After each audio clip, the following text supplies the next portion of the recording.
pessoal, tudo bem? Professor Paulo Gereba. Na aula de hoje, iremos analisar os dois primeiros momentos da chamada Era Vargas.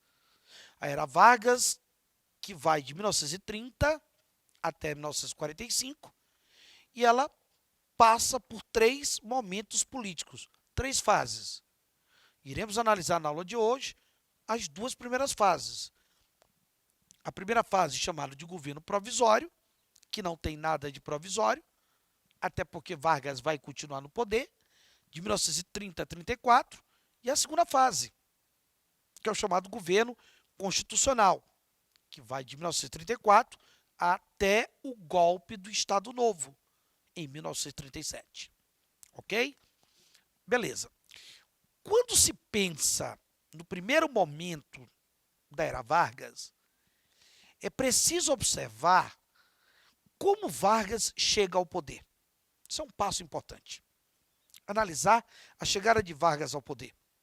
Vargas chega ao poder através do movimento de 1930, que alguns varguistas caracterizam como a Revolução de 1930. Outros, opositores, chegam a falar de um golpe, o movimento de 30.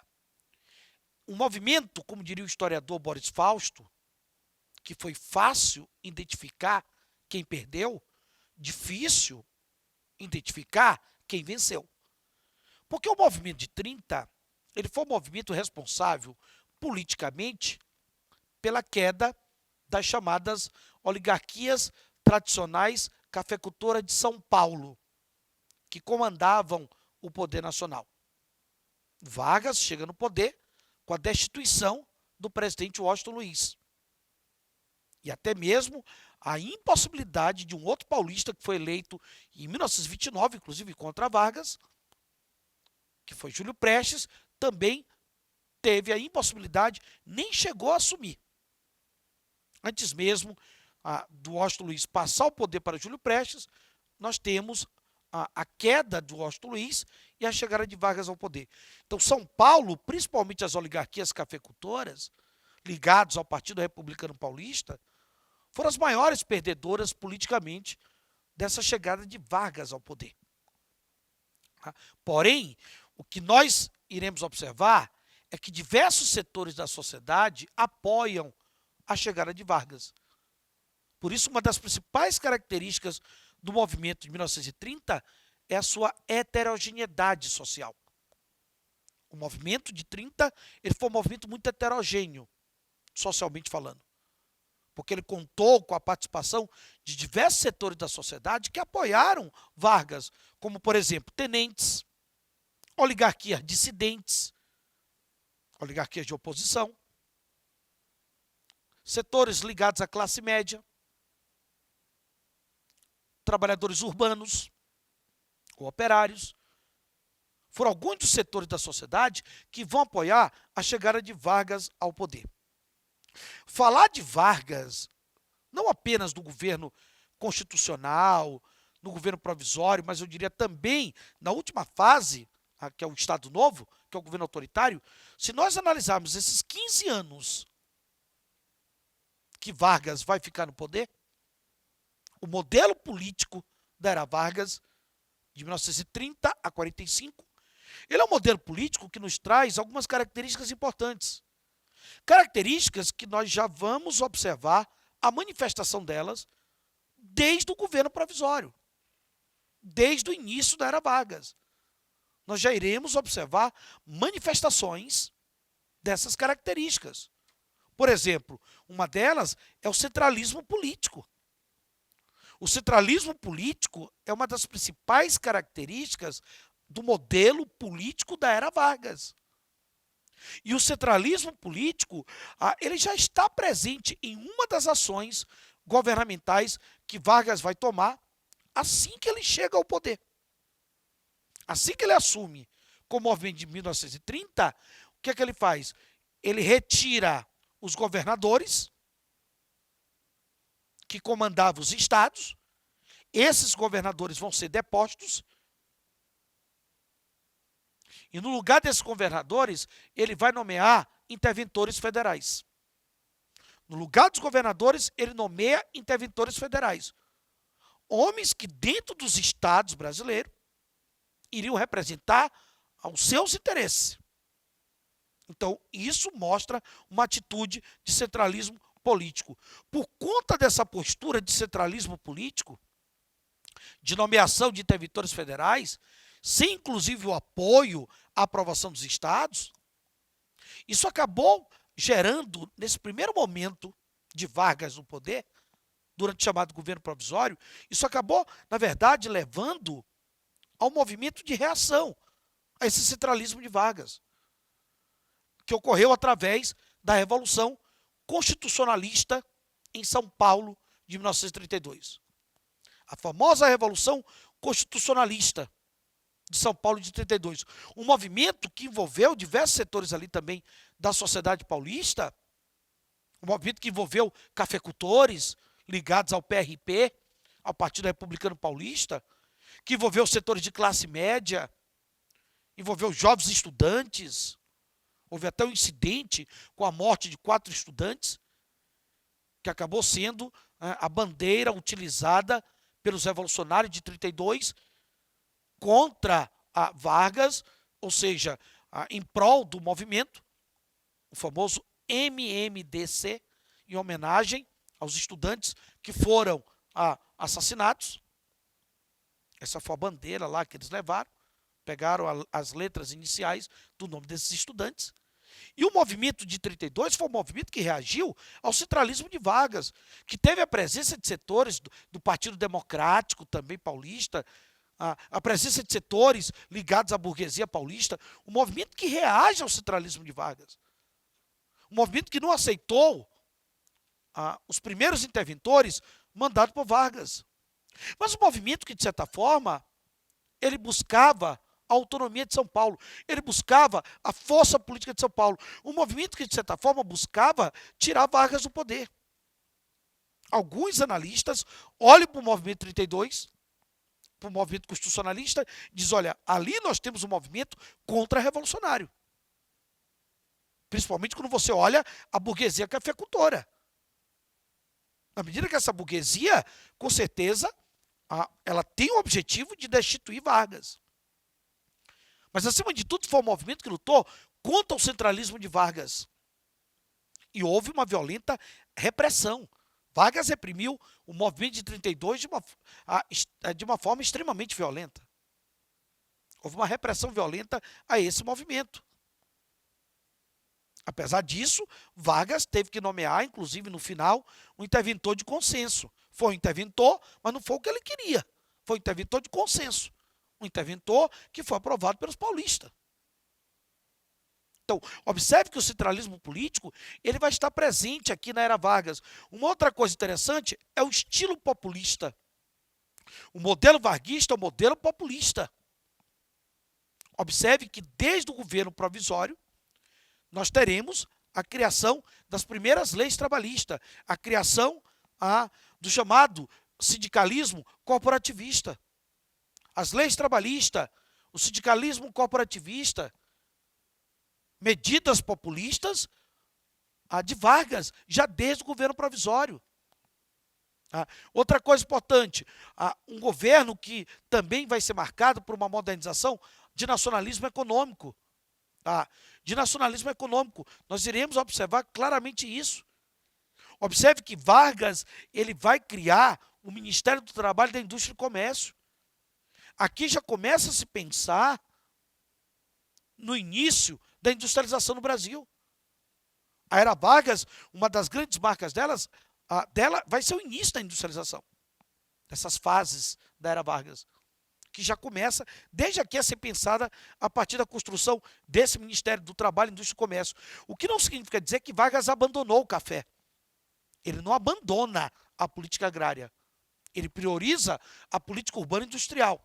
Mas ele não abandona. Ele criou o Conselho Nacional do Café durante o governo provisório para combater a crise de superprodução da economia cafeeira. Outra coisa importante, dentro desse estilo populista do varguismo, nós teremos também, por exemplo, a regulamentação do voto feminino. O voto feminino que foi regulamentado em 1932, que foi uma das ações que ele tomou durante o chamado governo provisório. Além de, por exemplo, ele chegou a criar também a justiça eleitoral, o chamado voto secreto, que não existia nem justiça eleitoral nem voto secreto. Um modelo varguista, um modelo também de política o quê? Trabalhista e de sindicalismo corporativista, que reforça essa ideia do estilo populista dele. Foram as suas principais ações durante o chamado governo provisório. O final do governo provisório foi marcado por convocação de eleições. Vargas convocou eleições, até mesmo porque ele vai convocar uma Assembleia Nacional Constituinte. Em 34, essa Assembleia Nacional Constituinte, ela vai promulgar, ela vai votar a primeira Constituição da era Vargas. A primeira da era Vargas, a mais curta. Inclusive, a mais curta a Constituição no Brasil, que é a Constituição de 1934. Começando dessa forma, o chamado governo constitucional. Começando a segunda fase da era Vargas. O chamado governo constitucional. Né? O governo constitucional, que se nós analisarmos com bastante cuidado, esse governo ele é marcado por uma experiência democrática. Nós teremos uma experiência democrática durante o governo constitucional, mas apenas uma experiência democrática. Que não significa dizer que o Estado brasileiro irá amadurecer o seu processo democrático. Pelo contrário, uma experiência democrática que vai levar o Estado para um modelo autoritário. E um detalhe, não é a primeira vez, em termos de ser única, que isso vai acontecer na história política brasileira. Então vai ser a única vez que, em um determinado momento político, se vive no país uma experiência democrática, e essa experiência, em vez de nos levar para um amadurecimento democrático, essa experiência democrática, ela nos leva para um governo autoritário. Isso vai ocorrer no período de 46 a 64. Então, esse governo constitucional, nós podemos observar essa experiência democrática olhando para a própria Constituição de 1934. Observando a Constituição de 34, que ela foi uma Constituição votada. Ela foi uma Constituição promulgada. Ela foi votada, ela foi promulgada pelos parlamentares da Assembleia Nacional Constituinte. Foram eles que votaram essa Constituição. Além disso, ela foi uma Constituição de caráter liberal. Ela foi uma Constituição de caráter liberal. Ela se inspirou, inclusive, na Constituição alemã, da República Alemã, a República de Weimar. Uma república que assumiu o poder na Alemanha no final da Primeira Guerra Mundial. Uma Constituição que ela vai regulamentar, ela trouxe alguns avanços sociais e trabalhistas. Uma Constituição que ela regulamentou as primeiras leis trabalhistas. Ele já havia instituído no governo provisório. Ela vai regulamentar, como, por exemplo, o salário mínimo. Ela regulamenta. Descanso semanal vai ser regulamentado. Como também ela irá regulamentar o voto secreto. Ela regulamenta o voto secreto, ela regulamenta o voto feminino. Ele já havia instituído lá no governo provisório. É regulamentado agora na Constituição. Como ela vai regulamentar a justiça eleitoral. Ela regulamenta a justiça eleitoral. E, além disso, a Assembleia Nacional Constituinte, essa Assembleia, ela depois se dissolve. Depois que a Constituição é elaborada, ela se dissolve. E ela vai formar um colégio eleitoral. Ela vai formar um colégio eleitoral para, através de uma eleição indireta, eleger Getúlio Vargas. Vargas é eleito indiretamente. Observe que até agora, Vargas está no poder sem ser eleito de uma forma direta. Ele chegou através do movimento de 30 e ele vai continuar no poder porque ele vai ser eleito indiretamente. Ele vai ser eleito pelo colégio eleitoral. O colégio eleitoral, os parlamentares, é que vão eleger indiretamente Vargas. Então, isso não deixa de ser uma experiência democrática. O país vai viver uma experiência democrática. Apesar de observarmos que durante esse período nós teremos uma radicalização política. uma polarização política no país. A polarização política, ela vai, de certa forma, favorecer com que essa experiência democrática, porque Vargas vai tirar proveito dela, assim como seus apoiadores, as Forças Armadas, setores ligados à burguesia empresarial brasileira, vão se aproveitar disso, dessa polarização, para quê? Para poder, evidentemente, construir um golpe de Estado, o golpe de 37, que põe fim ao governo constitucional e que vai levar à instalação de um governo autoritário, que é a chamada ditadura Estado Novista, a ditadura do Estado Novo. Então, Vargas, ele se aproveita dessa polarização de grupos políticos, uma polarização que vem lá da Europa, uma polarização que vem do período entre guerras, dos conflitos ideológicos entre o quê? Fascismo e comunismo. Entre fascismo e comunismo. E essa polarização, ela chega nesse governo constitucional de Vargas, através da AIB, Ação Integralista Brasileira, sob a liderança de Plínio Salgado, e a ANL, Aliança Nacional Libertadora, sob a liderança do Luiz Carlos Prestes, o ex-tenente e conhecido como Cavaleiro da Luz. Então teremos uma polarização entre esses dois grupos, onde a AIB, ela se aproxima das ideias fascistas. Tanto prova que a AIB, ela defende, por exemplo, a formação de milícias. Eles chegaram a formar milícias violentas. O lema dos integralistas é Deus, Pátria e Família, um lema conservador. Eles têm um caráter nacionalista, autoritário e tradicional. Eles são defensores, por exemplo, do sigma. Eles utilizam o sigma como símbolo. O Anauê, quer dizer grande irmão, em tupi. Anauê, em tupi, significa grande irmão. Era a saudação dele. Eles vestiam roupas verdes. Então, repare que eles se aproximam dos ideais o quê? Fascista. Quando você fala das ideias da ANL, de certa forma, ela tem uma aproximação com algumas ideias socialistas comunistas. Tanto prova que dentro da ANL eu tenho socialistas, eu tenho progressistas, mas eu tenho comunistas também. Observe que Luiz Carlos Prestes, ele é basicamente o presidente de honra da ANL. E Prestes é comunista.